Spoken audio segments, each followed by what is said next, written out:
السلام علیکم ورحمۃ اللہ وبرکاتہ۔ الحمد للہ رب العالمین والصلاة والسلام علی سید الانبیاء والمرسلین محمد وآلہ واصحابہ اجمعین، اما بعد، فاعوذ باللہ من الشیطان الرجیم، بسم اللہ الرحمن الرحیم۔ ان اول بیت وضع للناس للذی ببکۃ مبارکا وہدی للعالمین، فیہ آیات بینات مقام ابراہیم، ومن دخلہ کان آمنا، وَلِلَّهِ عَلَى النَّاسِ حِجُّ الْبَيْتِ مَنِ اسْتَطَاعَ إِلَيْهِ سَبِيلًا وَمَنْ كَفَرَ فَإِنَّ اللَّهَ غَنِيٌّ عَنِ الْعَالَمِينَ۔ صدق اللہ مولانا العظیم۔ بزرگان محترم، یہ مہینے حج والے مہینے کہلاتے ہیں۔ شوال کا مہینہ، ذی قعدہ کا مہینہ اور ذی الحج کے 10 دن، یہ وہ مہینے ہیں جن کو حج کے مہینے کہا جاتا ہے۔ اللہ رب ذوالجلال نے کعبۃ اللہ کو بنایا، یہ وہ پہلا گھر ہے جو عبادت کا گھر ہے۔ اسی لیے رب نے فرمایا ان اول بیت وضع للناس للذی ببکۃ مبارکا وہدی للعالمین۔ کعبۃ اللہ عبادت والا پہلا گھر ہے۔ ان اول بیت وضع للناس، جو لوگوں کے لیے بنایا گیا، للذی ببکہ، بکہ سے مراد مکہ ہے، مکہ کو بکہ بھی کہا جاتا ہے۔ للذی ببکۃ، اب یہ شہر کیسا ہے؟ مبارکن، پہلی بات یہ ہے کہ یہ برکتوں والا شہر ہے۔ اسی لیے میرے نبی نے جب ہجرت کا آپ کو حکم دیا تو یہ فرمایا تھا، میں مکے سے بڑی محبت کرتا ہوں، اس لیے کہ یہ برکتوں والا شہر ہے۔ میں دل سے نہیں چاہتا کہ یہاں سے چھوڑ کے کہیں اور ہجرت کروں، اس لیے کہ رب کا گھر ہے، میں چھوڑ کر جانا نہیں چاہتا۔ اگر یہ لوگ مجھے نہ نکالتے تو میں یہیں قیام کرتا۔ مکے سے خطاب کر کے میرے نبی نے فرمایا تھا، اے شہر مکہ، میں تجھے بہت پیار کرتا ہوں، تجھ سے بڑی محبت کرتا ہوں، اگر یہاں والے مجھے نہ نکالتے تو کبھی میں تجھے چھوڑ کے نہیں جاتا تھا، میرے نبی نے فرمایا۔ اس لیے کہ یہ شہر مبارکن، برکتوں والا، ہدی للعالمین، اور عالمین کے لیے ہدایتوں والا، اللہ رب ذوالجلال نے یہاں گھر بنایا ہے۔ اسی لیے حضرات علماء نے لکھا ہے، فقہاء نے، محدثین نے لکھا ہے کہ ہم کعبۃ اللہ میں بیٹھ کے، ایک تو یہ ایک ہے کہ طواف کر رہے ہیں، اللہ طواف کرنے پہ ثواب دیتے ہیں۔ اگر طواف بھی نہیں کر رہے ہیں، نماز بھی ادا نہیں کر رہے ہیں، قرآن کی تلاوت بھی نہیں کر رہے ہیں، درود بھی نہیں پڑھ رہے ہیں، ذکر بھی نہیں کر رہے ہیں، میرے نبی نے کیا فرمایا کہ اگر بندے مومن حسرت کی نگاہ سے رب کے بنائے ہوئے اس کعبے کو اگر دیکھتا ہے، میرا رب اس پر بھی اجر عطا کرتا ہے۔ یوں کہے یہ رب کا گھر ہے، یہاں برکتیں اترتی ہیں، یہاں رحمتیں اترتی ہیں، یہاں سکون ملتا ہے۔ اگر بس دیکھتا رہا، اسے گھورتا رہا اور حسرت اپنے اندر پیدا کرتا رہا، میرے نبی نے فرمایا اس ادا پر بھی میرا رب دیکھنے والے کو اجر عطا کر دیتا ہے۔ فیہ آیات بینات، اس میں نشانیاں ہیں، واضح، بالکل واضح نشانیاں ہیں۔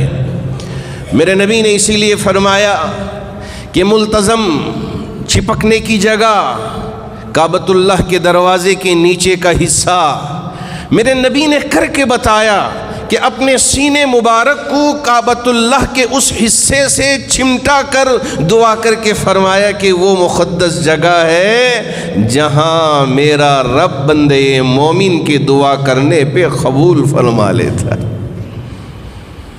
فیہ آیات بینات، اس میں واضح نشانیاں، حتیم کا وہ حصہ کعبے میں شامل، بندے مومن کی نیت ہے کہ میں اللہ کے گھر میں جاؤں، 2 رکعت نماز ادا کروں، اس لیے کہ اب کعبے کا دروازہ کھولے اور وہاں جائے، وہاں نماز ادا کریں، بڑا مشکل ہے۔ ہم سب کے لیے اللہ نے آسان کر دیا کہ جاؤ حتیم میں، یہ کعبے کی جگہ ہے، یہاں 2 رکعت نماز ادا کر لو، آپ کے لیے کعبے میں پڑھنے سے جو اجر ملے گا وہی اجر یہاں پڑھنے پہ مل جائے گا۔ اور میزاب رحمت ہے وہ کعبے کی چھت جہاں بارش برستی ہے، اب جس پرنالے سے وہ پانی باہر نکلتا ہے اس پرنالے کو میزاب رحمت سے تشبیہ دی گئی کہ اللہ کی رحمت وہاں سے برستی ہے، وہاں سے پڑتی ہے۔ میرے نبی نے فرمایا اگر یہاں بھی کعبے کو تھام کے بندے مومن دعا کرتا ہے، میرا رب اس کی دعا بھی قبول کر لیتا ہے۔ فیہ آیات بینات مقام ابراہیم، ذرا یہاں حتیم سے اور ذرا آگے دیکھیں تو ایک مقام ابراہیم کا حجرہ بنایا ہے، وہاں اگر ہم ذرا دیکھتے ہیں گلاس کے ذریعے، وہ ایک پتھر ہے، اس پہ پیروں کے نشان ہے، اسی کو میرے رب نے فرمایا مقام ابراہیم۔ جی ہاں، یہ مقام ابراہیم ہے، وہ پتھر ہے جو لفٹ کا کام کیا تھا حضرت ابراہیم کے کعبے کی تعمیر کے زمانے میں 4000 سال پہلے۔ اس وقت نہ تو کوئی لفٹ تھا کہ ہم اوپر جائیں سامان لے کے لفٹ میں رکھ لیں اور اوپر چڑھا دیں، یا کوئی دوسرا طریقہ نہیں۔ اللہ نے اس وقت حکم دے دیا اس پتھر کو کہ ابراہیم ارادہ کریں، نیت کریں صرف کہ اوپر جانے کا تو تم اوپر چلے جانا، اگر ابراہیم ارادہ کریں نیچے آنے کا تو تم نیچے آ جانا۔ اسی لیے حضرت ابراہیم کے کھڑے ہونے سے اس پتھر پہ پیروں کے نشان پڑ گئے، تو میرے رب نے فرمایا مقام ابراہیم، یہ بھی برکت کی جگہ ہے۔ اسی لیے حضرات علماء نے، فقہاء نے لکھا ہے کہ 2 رکعت طواف سے فارغ ہونے کے بعد مقام ابراہیم کے سامنے ادا کر لیتا ہے، اگر وہاں جگہ نہ ملے مطاف میں جہاں بھی نماز پڑھ لے تو ہو جائے گی، لیکن بہتر جگہ مقام ابراہیم اور اس کے پیچھے کی جگہ ہے۔ اب اس کے بعد رب نے فرمایا وَمَن دَخَلَهُ كَانَ آمِنًا، جو کوئی بھی مکے کے اس شہر میں داخل ہو گیا اس نے امن پا لیا۔ وَمَن دَخَلَهُ كَانَ آمِنًا، اسی لیے میرے نبی نے فرمایا جو کوئی بھی جس جگہ سے، جہاں سے حج کے ارادے سے اپنا گھر چھوڑ دیا، اب یہ میرے رب کا مہمان بن گیا۔ میزبان اللہ ہے اور مہمان حاجی ہے، اسی لیے کہا گیا کہ یہ اللہ کا مہمان بن کے جا رہا ہے، جیسے ہی اپنے گھر کو چھوڑ دیا اب یہ مہمان ہو گیا اللہ کا، اور اللہ کے گھر کی طرف رواں دواں ہے اور اللہ کا مہمان بن کے جا رہا ہے۔ وَلِلَّهِ عَلَى النَّاسِ حِجُّ الْبَيْتِ مَنِ اسْتَطَاعَ إِلَيْهِ سَبِيلًا، پہلی بات میرے رب نے یہ فرمایا کہ للہ، اللہ کو راضی کرنے کے لیے، اللہ کو خوش کرنے کے لیے، اللہ کی رضا پانے کے لیے ہم اللہ کے مہمان بن کے جانا ہے، یہ نہیں کہ دفتر نکاح میں میرے لیے حاجی لکھا جائے، الحاج لکھا جائے، اگر نہ لکھیں تو ہم ناراض ہو جائیں گے، اس لیے کہ میں نے ٹائٹل حاصل کیا ہے، یہ ٹائٹل آپ نے نہیں لکھا، یہ کیسے آپ نے چھوڑ دیا، غلطی کر دیا، اب اس پر خفا ہو جاتے ہیں۔ بہت سارے ہمارے بھائی جب دفتر لکھنے کا موقع آتا ہے تو آ کے نام لکھاتے ہیں، اب وہ حاجی حاجی کہتے ہیں اس لیے کہ دفتر میں حاجی کا کوئی مقام نہیں ہے، صرف وہاں نام درکار ہوتا ہے۔ اب صاحب بھی لکھواتے ہیں، یہ کہاں سے؟ آپ کے اگر کوئی سرٹیفکیٹ ہو، اس سرٹیفکیٹ میں صرف آپ کے اور آپ کے والد کا نام ہوگا، یہ ہے کہ پورے ٹائٹلز وہاں لکھے جائیں گے۔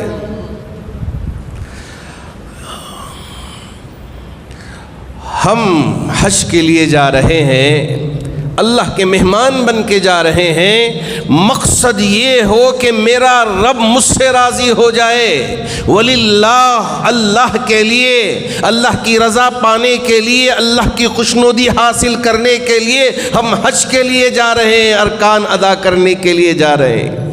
اسی لیے یہ وہ عبادت ہے جو مالی بھی ہے، جو بدنی بھی ہے۔ اب ہم نماز پڑھتے ہیں، صرف بدنی عبادت ہے، اس میں پیسوں کا کوئی خرچ نہیں ہے کہ آپ نماز ادا کریں تو پیسے بھی خرچ کریں، آپ کے پیسے بھی خرچ ہوں گے۔ اسی طرح آپ روزہ رکھیں، یہ تو صرف بدنی عبادت ہے، اس میں پیسوں کا کوئی خرچ نہیں ہے کہ اگر آپ روزہ رکھنا ہو تو اتنا ٹیکس ادا کرنا ہے، اتنے پیسے خرچ کریں گے، جب جا کر ہی آپ کا روزہ قابل قبول ہوگا۔ اب رہی بات زکوٰۃ کی، یہ تو صرف مالی عبادت ہے، یہاں جسمانی نہیں ہے، بدنی نہیں ہے۔ آپ بیٹھیں، کوئی آیا، آپ نے پیسہ دے دیا اور آج زکوٰۃ کی نیت کر لی، زکوٰۃ ادا ہو گئی، یہاں بدن کا کوئی استعمال نہیں ہوگا۔ لیکن حج ایک ایسی عبادت ہے، ایسی فرضیت ہے کہ جس میں بدنی عبادت بھی ہے۔ ایسا نہیں ہے کہ بہت آرام سے بیٹھ جائیں گے حج ہو جائے گا، نہیں نہیں نہیں، اس میں اسی لیے کہا گیا کہ جوانی کی حالت میں اگر حج کے لیے جاتے ہیں وہ حج بڑا عجیب و غریب اور بہت عجیب و غریب کیفیت اپنے اندر پائے گا۔ لیکن آج کل چونکہ ایک ماحول سا بن گیا ہے کہ پہلے بیٹیوں کی شادی، بچوں کی شادی اور گھر بنا دیں، پھر وہ ساری ذمہ داری ادا کریں، اس کے بعد حج کے لیے تشریف لے جائیں۔ کب؟ جب کہ ہم بوڑھے ہو گئے ہوں، چلنا بھی بڑا مشکل ہو رہا ہو، اور اس کے بعد کوئی ہمارے لیے سفر میں ساتھی بن جائے تاکہ وہ ہمارے بوجھ کو برداشت کر سکے۔ ایسا نہیں ہے، بلکہ اگر ہمارے جسم میں طاقت ہے، میں آپ کو یہ بتاتا چلوں، اگر بیمار ہو گیا حج فرضی نہیں، اور اگر راستے میں رکاوٹ آ گئی جیسے کرونا آ گیا، اب اس کے اوپر حج فرض تھا، اللہ نے مال عطا کیا ہے، صاحب نصاب ہے، خوب مال ہے، کتنا مال ہے، سفر میں جانے کے لیے جتنی ضرورت ہے اتنا مال اس کے پاس ہے، اسی طرح صحت بھی ہے اور آرام سے سفر حج پہ روانہ ہو سکتا ہے، لیکن راستہ پرامن نہیں ہے، جانے کی اجازت نہیں ہے، تو فقہا نے لکھا ہے ایسے شخص پر، مثال کے طور پر یہ انسان اس سال انتقال کر گیا حج کیے بغیر، تو کیا اس کی حج کی فرضیت باقی رہ گئی؟ فقہا نے لکھا ہے اس پر حج فرضی نہیں ہوا، حج فرضی نہیں ہوا۔ اب یہ ہے کہ عورت، اس کے پاس مال بھی ہے، اس کے پاس زاد راہ بھی ہے، یعنی جانے کے لیے پیسہ یہ بھی ہے، اور ساتھ ساتھ صحت بھی ہے، تندرستی بھی ہے، لیکن محرم نہیں ہے۔ اس کے ساتھ اس کا محرم جیسے شوہر ہے، باپ ہے، بیٹا ہے، چچا ہے، ماموں ہے، یا چچا زاد، یعنی چچا زاد بھائی تو نہیں ہوں گے، پھوپا ہے، یہ اس طرح کے جو بھی رشتے ہیں جو محرم کہلاتے ہیں، وہ رشتہ اگر ہو تو اس کے ساتھ سفر حج پہ جا سکتی ہے۔ تو یہاں عورت کے لیے حج کے فرض ہونے کے لیے شرط لگائی گئی محرم کا بھی ہونا۔ اگر محرم نہیں ہے اس پر حج فرض ہی نہیں ہے۔ اب اگر وہ جاتی ہے کہ بغیر محرم کے جا رہی ہے اس لیے کہ اب حکومت نے اجازت دے دی، یہ احناف کے پاس بھی ہے اور دوسرے مسلکوں کے مذہبوں کے پاس بھی ہے، اور اگر دوسرے مذہب والے بغیر محرم کے عورت کو جانے کی اجازت دیں تو ہم اس پر نکیر نہ کریں، ہم اس پر کوئی تان تشنی نہ کریں، یہ کیسے سفر پہ جا رہی ہے، یہ کیسے حج پہ جا رہی ہے۔ نہ آپ جس مذہب پہ عمل کر رہے ہیں اس کے امام جو بات کہیں آپ اس پر عمل کر لیں، اور اگر دوسرے مذاہب کے لوگ ائمہ اس کی اجازت دے دیتے ہیں تو اس پر ہم کو تان تشنی کرنا، اس پر نکیر کرنا، اس پر باتیں بنانا یہ ہمارے لیے مناسب نہیں ہے۔ اسی لیے بعض لوگوں نے کہا کہ یہ کیوں اتنا اختلاف ہے ائمہ کے درمیان میں، اگر سب ایک ہی بات پہ متفق ہو جاتے تو کتنا اچھا ہوتا۔ یہ ائمہ بعض یہ کہتے ہیں، بعض ائمہ وہ کہتے ہیں، یہ ائمہ میں اختلاف کیوں ہوا؟ نبی ایک ہے تو ساری عبادتیں ایک طرح کی ہونی چاہیے۔ یاد رکھیں ائمہ کے درمیان میں اختلاف ہونا ہمارے لیے رحمت ہے، ہمارے لیے آسانیاں ہیں۔ اس لیے ہم کبھی کسی امام کے طرز پر اور ان کی بتائی ہوئی باتوں پر انگلی اٹھانا یہ ہمارے لیے مناسب نہیں ہے۔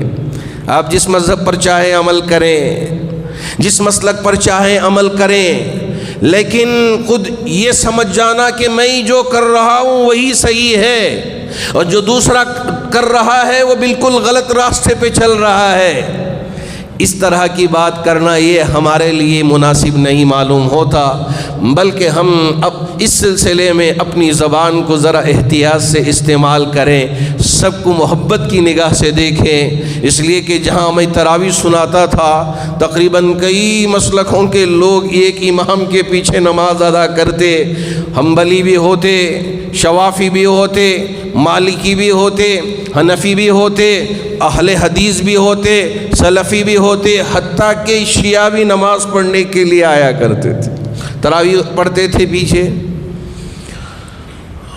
اب جب روزہ کھولنے کا وقت ہوتا تو شیعہ کے پاس ذرا دیر سے ان کے روزے کا وقت ہوتا ہے شیعہ کے پاس۔ اب ہمارے پاس مثال کے طور پہ 6:40 پہ ہو رہا ہے تو ان کے پاس 7 پہ یا 7:10 پہ ہوتا ہے۔ اب ہم سب روزہ کھولتے تھے، اب وہ ذرا انتظار کر لیتے، تو ہم ان کو یہ نہیں کہتے بھئی اب کیا ہو گیا، ٹائم تو کھول دو، کیوں آپ انتظار کر رہے ہو۔ کبھی کوئی گڑبڑ نہیں، کوئی تان تشنی نہیں، جو جس مذہب پہ عمل کرنا چاہتا ہے عمل کریں، لیکن ہم ان پر تان تشنی کر کے، ان کے دائرے کو تنگ کر کے، ان کے ساتھ گالی گلوچ کرنا یہ برا، یہ مناسب نہیں ہے، یہ برا عمل ہو جائے گا۔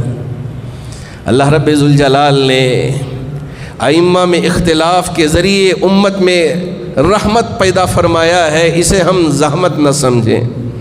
بہت سارے ہماری مسجد میں بھی نماز پڑھنے کے لیے آتے ہیں، کوئی شافی مسلک کا ہوتا ہے، کوئی حنبلی مسلک کا ہوتا ہے، کوئی حنفی مسلک کا، کوئی اہل حدیث کا ہوتا ہے، سب یہاں ایک امام کے پیچھے نماز پڑھتے ہیں۔ کبھی ہم شوافی مسجد میں چلے جائیں تو شافی امام نماز پڑھاتے ہیں اور ہم ان کے پیچھے نماز ادا کر لیتے ہیں، کبھی مالکی کے پیچھے چلے گئے ہاتھ چھوڑ کے نماز پڑھتے ہیں۔ اب ہم ان کے پیچھے نماز ادا کرتے ہیں تو نماز ہوگی نہیں ہوگی؟ بالکل نماز ادا ہوگی، اس میں کسی طرح کی کوئی خبات نہیں ہے۔ اب ہم حرم میں چلے جائیں، وہاں کے ائمہ حنبلی ہوتے ہیں تو اب حنبلی کے پیچھے ہم نماز پڑھتے ہیں۔ لوگ مجھ سے پوچھتے ہیں حضرت جب رمضان میں جائیں تو ان کی وتر ذرا الگ ہوتی ہے تو کیا ہم وتر چھوڑ کے الگ وتر پڑھ لیں؟ نہیں، امام کے پیچھے جب ہم ادا کرتے ہیں، امام جس طرح سے نماز ادا کرتا ہے اسی طرح سے ہم ادا کر لیں، ہماری نماز ادا ہوگی۔ آج اس اختلاف کو ہم نے دشمنی کا شکل دے دیا، اس وجہ سے ہم ایک دوسرے سے نفرت کرنے لگ جاتے ہیں، ایک دوسرے سے دوری اختیار کر لیتے ہیں، جبکہ یہ ساری چیزیں الگ الگ ہو کر بھی ایک ہونا یہی اسلام کی سب سے بہترین مثال ہے۔ اللہ رب ذوالجلال نے فرمایا وَلِلَّهِ عَلَى النَّاسِ حِجُّ الْبَيْتِ مَنِ اسْتَطَاعَ إِلَيْهِ سَبِيلًا، جو راستے کی طاقت کی استطاعت رکھتا ہو، زاد راہ پہ صحت کے ساتھ ہوتا ہے، اس پر اللہ نے حج کو فرض قرار دیا ہے۔ ہاں جس کے پاس یہ ساری چیزیں نہیں ہیں اس پر حج فرضی نہیں ہے۔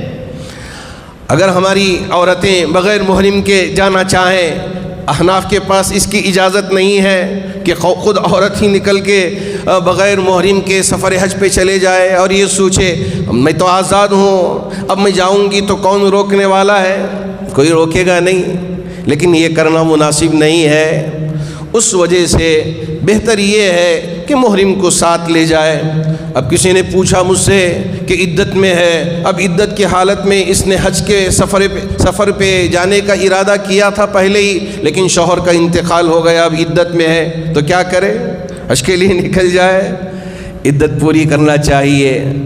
عورت کے لیے کچھ مسئلے ہیں، ان مسئلوں پہ عمل کرنا، یہ دین آسان ہے، الدین یسر، اور اللہ رب ذوالجلال نے مکلف جتنی ہم کو طاقت ہے اتنا ہی مکلف بنایا ہے۔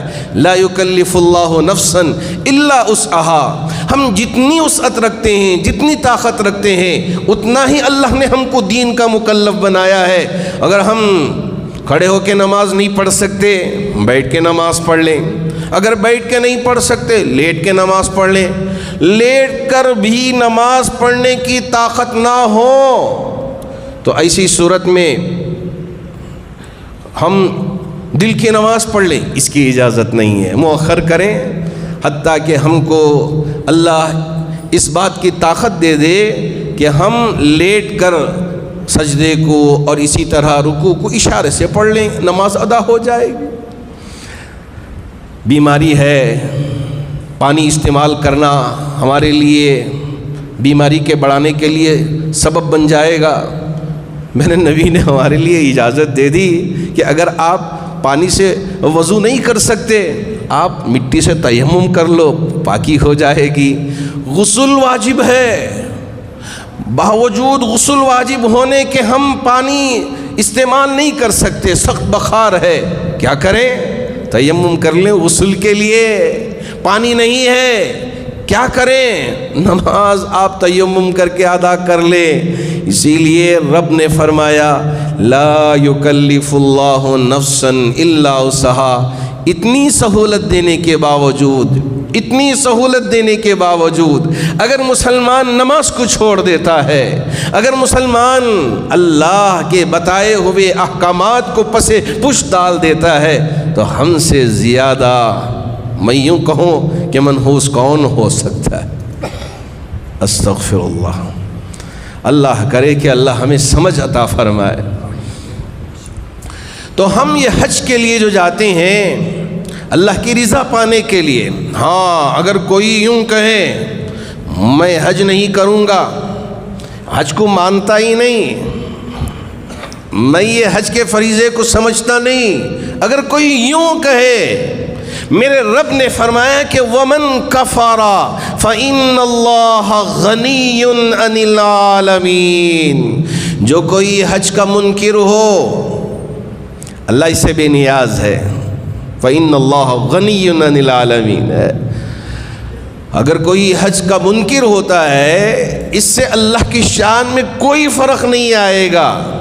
یہ ہمارے لیے بہتر ہے، اگر اللہ نے مال دیا ہے، جسم میں طاقت بھی ہے، صحت بھی ہے، راستہ پرامن بھی ہے، زاد راہ بھی ہے، تو ایسی صورت میں اور عورت کے لیے محرم بھی ہے تو جائیں حج کریں، اور عاقل بھی ہونا ضروری ہے، بالغ بھی ہونا ضروری ہے۔ اگر کوئی دیوانہ ہے، پاگل ہے، مجنون ہے، باوجود مال ہونے کے اس شخص پر حج ہی فرض نہیں ہے۔ اب بچہ ہے، بالغ نہیں ہے، اب اس کے پاس مال ہے، اب ساری چیزیں ہیں، کیا اس پر حج فرض ہو گیا؟ حج فرض ہی نہیں ہوا۔ حج فرض ہونے کے لیے بالغ ہونا شرط ہے، بالغ ہونے کے بعد دیکھا جائے گا کہ اس کے پاس مال ہے اور ساری شرائط پائی جائیں، اب یہ شخص حج اس پر فرض ہوا، حج کے لیے جانا ہوگا۔ اور زندگی میں ایک مرتبہ حج فرض ہے، یاد رکھیں، زندگی میں ایک مرتبہ حج فرض ہے۔ اور اگر کوئی شخص ایک مرتبہ کے علاوہ دوسری مرتبہ تیسری مرتبہ جائے، اب ایک شخص وہ ہے جو صرف ایک مرتبہ گیا اور چپ ہو گیا، ہم سوچیں کہ بھائی خوب مال دیا ہے اللہ نے، اب یہ اور بار حج کے لیے جاتا تو کتنا اچھا ہوتا، دیکھو یہ کیوں نہیں جا رہا ہے، یہ بڑا بدبخت انسان ہے، یہ بڑا برا انسان ہے۔ کبھی ایسا نہ کہیں، اس لیے کہ اس نے فرض ادا کر لیا، ہو گیا، ایک اپنے یعنی فرضیت سے فارغ ہو گیا، اب اس پر تان تشنی کرنا، اب اس کے سلسلے میں برا بھلا کہنا، یہ ہمارے لیے مناسب نہیں۔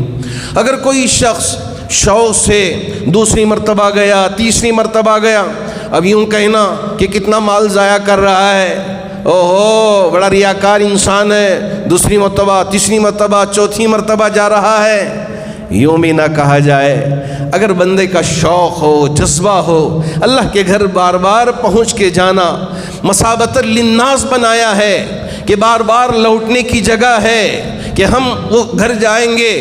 حضرت ابوبکر صدیق رضی اللہ تعالیٰ عنہ، اس کے بعد حضرت عمر فاروق، لوگ کہتے ہیں کہ اللہ کے رسول علیہ الصلاۃ والسلام نے اپنی زندگی میں ایک ہی مرتبہ حج ادا کیا ہے تو اس لیے ایک ہی مرتبہ کرنا ہے، اب جب نبی نے نہیں کیا تو پھر کیوں ہم دوسری مرتبہ تیسری مرتبہ حج کے لیے جائیں؟ یہ تو دکھاوا ہو گیا، بار بار جا رہے ہیں حج کے لیے۔ ذرا سمجھنے کی ضرورت ہے، حج جو فرض ہوا وہ 9 ہجری میں فرض ہوا۔ اس سال میرے نبی نے حضرت ابوبکر کو امیر الحج اور ان کے ساتھ اپنے داماد حضرت علی کو ساتھ کر دیا، کہا کہ جاؤ اس سال تم جا کے حج کے اس فریضے کو ادا کر کے آ جائے۔ 10 ہجری میں میرے نبی نے حجۃ الوداع فرمایا، اب اس کے بعد آپ دنیا سے رخصت ہو گئے ربیع الاول کے مہینے میں۔ جب آپ کو اللہ نے حیات عطا نہیں کیا تو پھر حج کرنے کا سوال ہی نہیں ہوگا۔ پوری زندگی میں آپ نے 4 عمرے کیے تھے، ایک عمرہ یہ حجۃ الوداع کے ساتھ اور اس کے علاوہ 3 عمرے میرے نبی نے فرمائے تھے، تو 4 عمرے آپ نے اپنی زندگی میں فرمائے۔ لیکن بعد کے جو خلفاء ہیں، حضرت ابوبکر ہوں، حضرت عمر ہوں، حضرت عثمان ہوں، حضرت علی ہوں، انہوں نے کئی حج کیے ہیں۔ اس وجہ سے ہم یوں کہنا کہ میرے نبی نے صرف ایک مرتبہ زندگی میں حج کیا تھا، اس لیے ہم ایک مرتبہ ہی حج کریں گے، اور جو زیادہ کر رہے ہیں 2 بار 3 بار، یہ بالکل غلط کر رہے ہیں۔ اس طرح کی اگر ہماری گفتگو ہوگی تو یہ غلط گفتگو ہوگی۔ اللہ نے اگر کسی کو توفیق دے دیا جا رہے ہوں، ہم ان کے لیے دعا کریں، اللہ آپ کے حج کو قبول فرمائے، اللہ آپ کی عبادت کو قبول فرمائے۔ اگر کسی نے عمرے پہ ہر سال جانے کا ماشاءاللہ ایک طریقہ اختیار کر لیا، جا رہا ہے، ہم اسے بھی برا نہ سمجھیں، بلکہ اس کے حق میں بھی دعا کریں اور اسے دعا کی گزارش کریں کہ آپ جا رہے ہیں اللہ کا گھر، اسے ہم پھرنے کی جگہ نہ بنا لیں۔ یہ آپ ذرا ذہن میں رکھ لیں۔ ہم چھٹیاں منانے کے لیے ادھر ادھر جاتے تھے، اب یہاں وہاں جانے کے بجائے چھٹیاں منانے کے لیے حرم ہی چلے جاتے ہیں۔ بعض لوگ اس طرح سے بھی کہہ لیتے ہیں، ارے بھائی عبادت کی جگہ ہے، اللہ کا گھر ہے، اور نبی کے روضے پہ ہم حاضری دینے کے لیے جاتے ہیں، تو اگر ہم وہاں چھٹیاں منانے کے لیے جائیں، سیر تفریح کے لیے جائیں، یہ مناسب نہیں ہے۔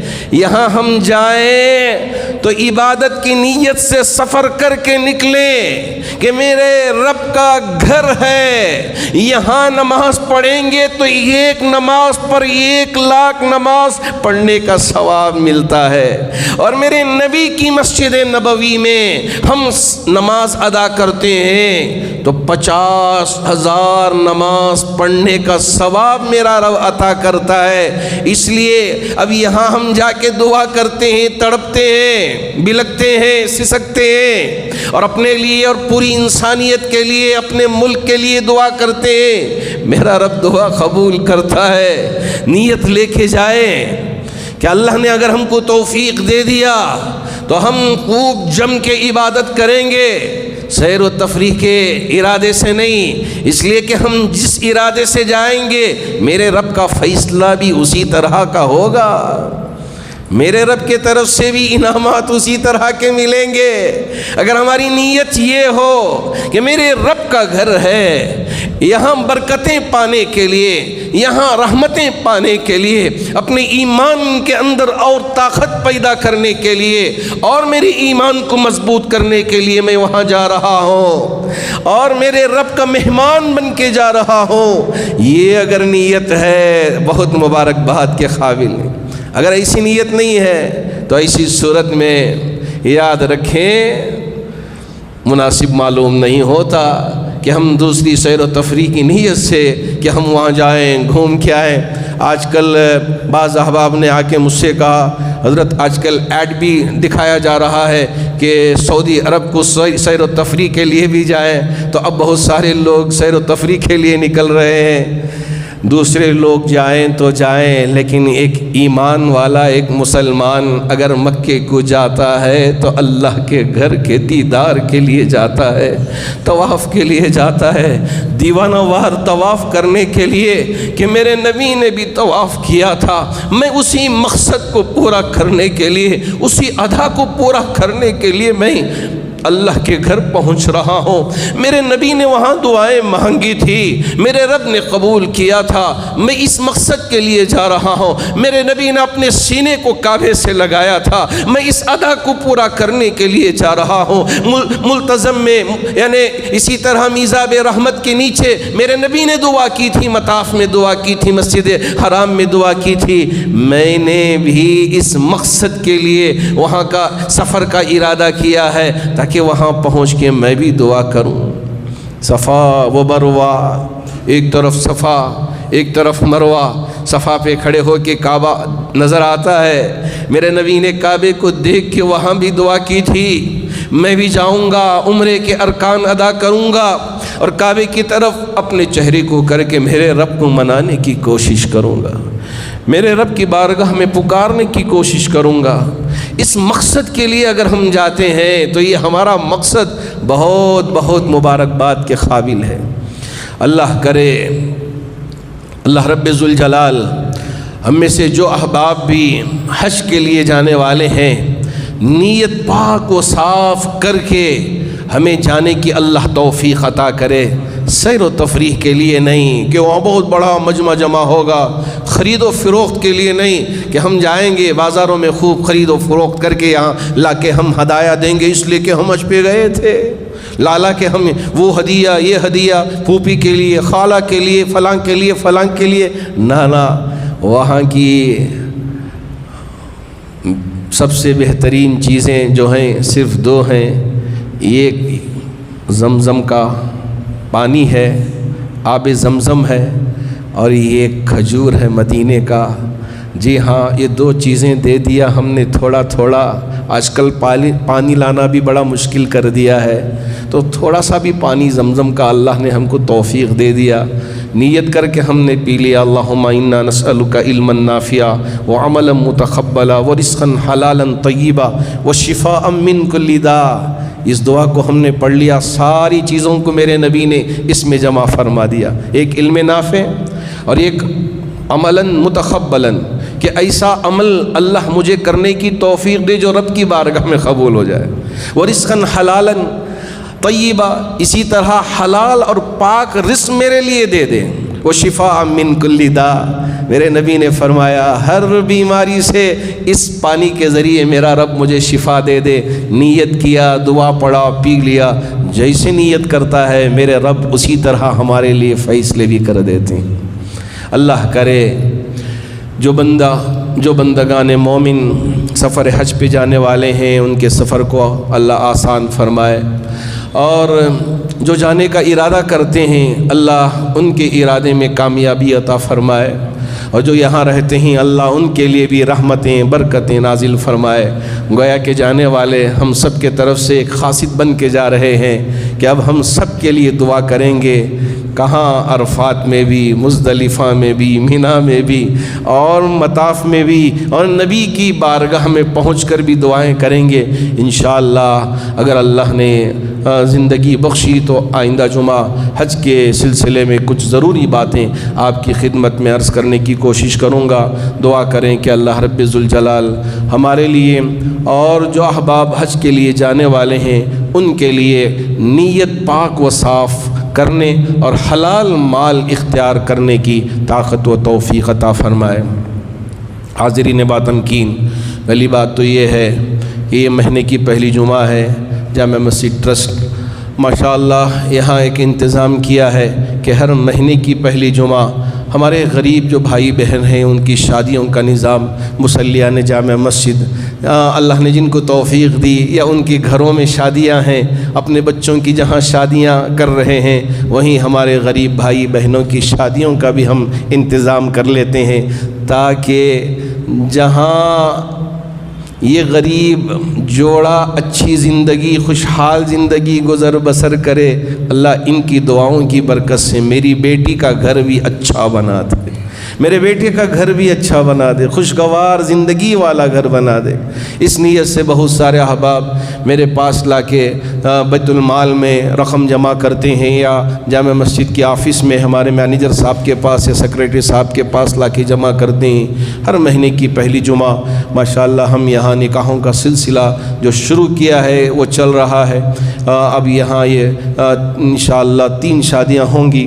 دعا کریں کہ اللہ رب ذوالجلال ہماری ان کوششوں کو کامیاب فرمائے اور زنا سے ایک ایک مسلمان کی حفاظت فرمائے، ایک ایک بیٹی کی حفاظت فرمائے، اور نکاح کو جو آسان کیا تھا میرے نبی نے اسی طرح ہم نکاح کو آسان کر کے لوگوں کے لیے بھی آسانیاں پیدا کریں اور قوم کے لیے امت کے لیے بھی ایک مثال ہم قائم کریں۔ اللہ اس کی توفیق عطا فرمائے۔ اللہ کا شکر ہے کہ ماشاءاللہ جامع مسجد کی ضرورتوں میں آپ برابر تعاون کرتے ہیں۔ ہماری گزارش پر بند مٹھیاں چادروں میں ڈال کے جاتے ہیں۔ یہاں کسی کا نام نہیں ہوتا کہ فلاں صاحب، یہاں تو نام کے بغیر اللہ جانتا ہے۔ کرامن کاتبین ہمارے اس عمل کو لکھ رہے ہیں کہ ہم اللہ کی رضا پانے کے لیے بن مٹھی ڈال دیا چلے گئے، لیکن اللہ ضرور اجر عطا کرنے والا ہے۔ یہ سارے ادارے یہ ہماری قوم کو آگے لانے کے لیے یہ سبب بننے والے ادارے ہیں۔ اس کا ساتھ دینا اور اسے آگے لے کے جانا یہ ہماری ذمہ داری ہے۔ ماشاءاللہ مصلیان جامع مسجد بغیر کسی جھجک کے یہاں ڈال کے جاتے ہیں۔ اللہ ہمارے تمام بھائیوں کے دینے کو قبول فرما کر، خرچ کرنے کو قبول فرما کر، جتنے بیمار ہیں انہیں شفا عطا فرمائے، جو پریشان حال ہیں ان کی پریشانیوں کو دور فرمائے، جو قرض میں مبتلا ہیں ان کے قرض کی ادائیگی کی شکلیں و صورتیں پیدا فرمائے، جو مرحومین دنیا سے رخصت ہو چکے ہیں تمام مرحومین کی بھرپور مغفرت فرمائے۔ آمین۔ وآخر دعوانا ان الحمد للہ رب العالمین۔